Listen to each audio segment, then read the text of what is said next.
जय हिंद दोस्तों। न्यूयॉर्क की कोलंबिया यूनिवर्सिटी के 250 साल हो जाते हैं तो यहाँ पर एक सर्वे किया जाता है उन स्टूडेंट्स का जो यहाँ से पढ़कर जाते हैं। उन सभी स्टूडेंट्स में डॉक्टर BR अम्बेडकर का नाम चुना जाता है, जो पिछले 250 सालों में सबसे टैलेंटेड छात्र रहे थे, जिन्हें कोलंबिया यूनिवर्सिटी ने दुनिया के नंबर 1 विद्वान के रूप में नवाजा था। डॉक्टर BR अम्बेडकर जी ने महिलाओं को उतने ही अधिकार दिलाए जितने की पुरुषों के।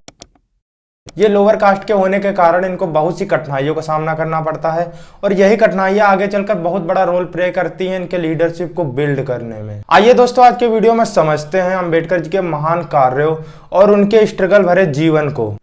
तुम अम्बेडकर से अगर नफरत करते हो इसका मतलब तुम अम्बेडकर को जानते ही नहीं। विशेष रूप से हिंदू लड़कियां सुबह सुबह उठते ही सबसे पहले उनकी मूर्ति पे ना एक फूल चढ़ा दिया कीजिए। अगर अम्बेडकर न होते तो आज आप यहाँ न होती, घर में चूल्हा चौका कर रही होती। अम्बेडकर का ये महत्व है। डॉक्टर बाबा साहेब अम्बेडकर ने सारी महिला जाति पर अनन्य साधारण उपकार किया है। I am so lucky to be born in independent India. जय भीम, जय भीम, जय भीम। डॉक्टर BR अम्बेडकर के जीवन की शुरुआत होती है 1891 में MP के महू नामक गांव से। अम्बेडकर जी जब छोटे थे तो वो पढ़ना चाहते थे। अपने पिताजी राम जी से बहुत जिद करते हैं कि हमें पढ़ना है, लेकिन इनका जन्म एक दलित परिवार में हुआ था जो कि इस वर्ग के लोगों को पढ़ने लिखने की सुविधा नहीं थी। अम्बेडकर जी के पिताजी ने स्कूल में बहुत रिक्वेस्ट करके उनका एडमिशन स्कूल में करवा दिया, लेकिन जब वो स्कूल जाते हैं तो उनके साथ एक बहुत बड़ी समस्या खड़ी हो जाती है। उनको क्लास में बैठने तक नहीं दिया जाता है। टीचर बोलते हैं कि तुम क्लास के बाहर बैठ के पढ़ोगे। अगर कोई टीचर क्लास के अंदर बुला भी लेते तो इस बात का बच्चे विरोध करते, कहते ये लोअर कास्ट का है, ये हमारे साथ नहीं पढ़ेगा।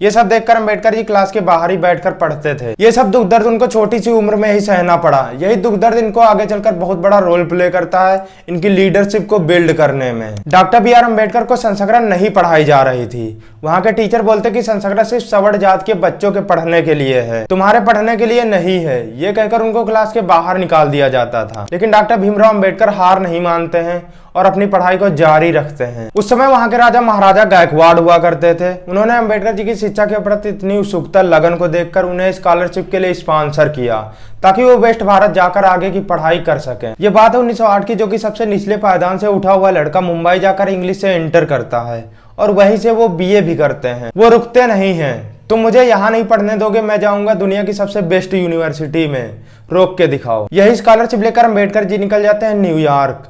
कोलंबिया यूनिवर्सिटी से MA करते हैं, उसके बाद वहीं से PhD करते हैं, फिर DSc, MSc, LLD, DLiT, PhD 4 बार। उनके पास लगभग 32 डिग्रियां थी, जिनके साथ हम लोगों ने नाम तक नहीं सुने होंगे। उनके पास 32 डिग्रियों के साथ 9 भाषाओं का ज्ञान था, वो भी उस जमाने में। देखा जाए तो अब तक अम्बेडकर जी के बारे में लगभग 16 फिल्में बन चुकी हैं, जिसमें अम्बेडकर जी के बारे में ही दिखाया गया है। डॉक्टर भीमराव अम्बेडकर दुनिया भर से पढ़कर महाराजा गायकवाड़ के पास आते हैं, जिनके बहुत से एहसान थे उनके ऊपर, जिन्होंने इनको स्कॉलरशिप देकर इनकी पढ़ने में मदद की थी। डॉक्टर भीमराव अम्बेडकर महाराजा गायकवाड़ से कहते हैं कि दुनिया भर से पढ़कर आया हूं, अब आपकी सेवा में आना चाहता हूं। तभी अम्बेडकर जी को महाराजा गायकवाड़ जी का सैन्य सचिव नियुक्त किया जाता है, लेकिन जातिगत भेदभाव से इनका पीछा नहीं छूटा था।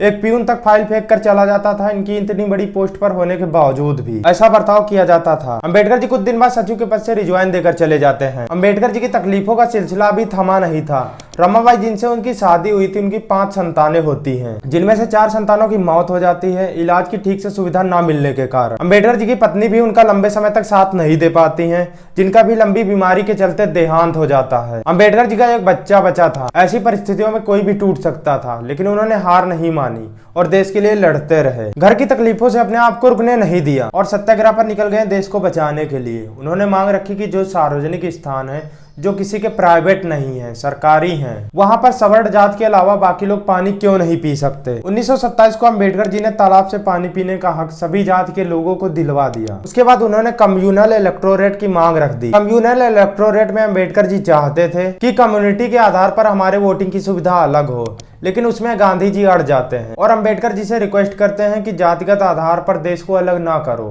मैं आपको रिजर्वेशन दिलवा दूंगा। गांधी जी एक बात और कहते हैं, अम्बेडकर जी अगर आपने अलग देश बना लिया तो हिंदुस्तान को स्वतंत्रता नहीं मिल पाएगी। मैं अंग्रेजों से नहीं लड़ पाऊंगा, हमारे साथ रहकर हमारी ताकत बनो। लेकिन अंबेडकर जी नहीं मानते हैं।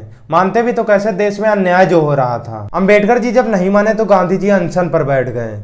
अब अंबेडकर जी दुविधा में पड़ गए थे। एक तरफ वो लोग हैं जिनके साथ अन्याय हो रहा है, मैं उनकी मदद कैसे करूं, और दूसरी तरफ गांधी जी धरने पर बैठे थे। गांधी जी का जीवन का कहीं त्याग ना हो जाए, इसीलिए अंबेडकर जी ने गांधी जी को समझाया, कहा आप अपना अनशन छोड़िए। वहां पर एक समझौता होता है और पूना पैक्ट पर साइन किया जाता है, जिसमें दलितों के अधिकार को लेकर समझौता हुआ था। अंबेडकर जी की 2 पुस्तकें हैं, the evolution of provincial finance in British India, दूसरी है the problem of the rupee. इन्हीं 2 पुस्तकों के आधार पर भारतीय रिजर्व बैंक आरबीआई की स्थापना की गई, जिसमें मुख्य भूमिका अंबेडकर जी की है। 15 अगस्त 1947 को जब भारत आजाद हुआ, उसके बाद बहुत से अंग्रेज हिंदुस्तान छोड़कर चले गए थे। कुछ अंग्रेज नहीं गए थे, जिनका मानना था जब आप अपने देश का कानून, अपने देश का संविधान बना लोगे तब हम लोग भी चले जाएंगे। बाद में चले भी गए थे। अब प्रक्रिया शुरू होती है संविधान बनाने की।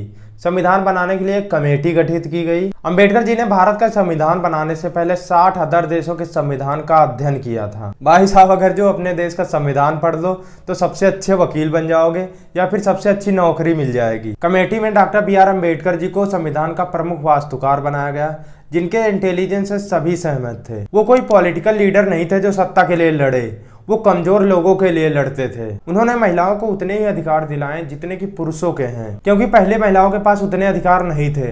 अगर आप पहले की पंचायतों की हिस्ट्री देखोगे तो उनके सिर्फ 3 शर्तें थी, सवर्ण होना, बुढ़ा होना, पुरुष होना। सवर्ण का मतलब है समान जाति का। पहले की पंचायतों का नामो निशान तक नहीं था। अंबेडकर जी ने इसमें सुधार किया, जिससे कि महिलाओं को बराबरी का हक मिल सके और महिलाएं भी IAS, PCS, मुख्यमंत्री, प्रधानमंत्री, राष्ट्रपति, MP, MLA बन सके। मरणोपरांत 1990 को बाबा साहब डॉक्टर BR अम्बेडकर जी को भारत रत्न से सम्मानित किया गया, जिन पर आज पूरे देश को गर्व है। उम्मीद करता हूँ वीडियो इन्फॉर्मेटिव लगा होगा। अगर इन्फॉर्मेटिव लगा हो तो लाइक करना। बहुत बहुत धन्यवाद। मिलते हैं अगले वीडियो में।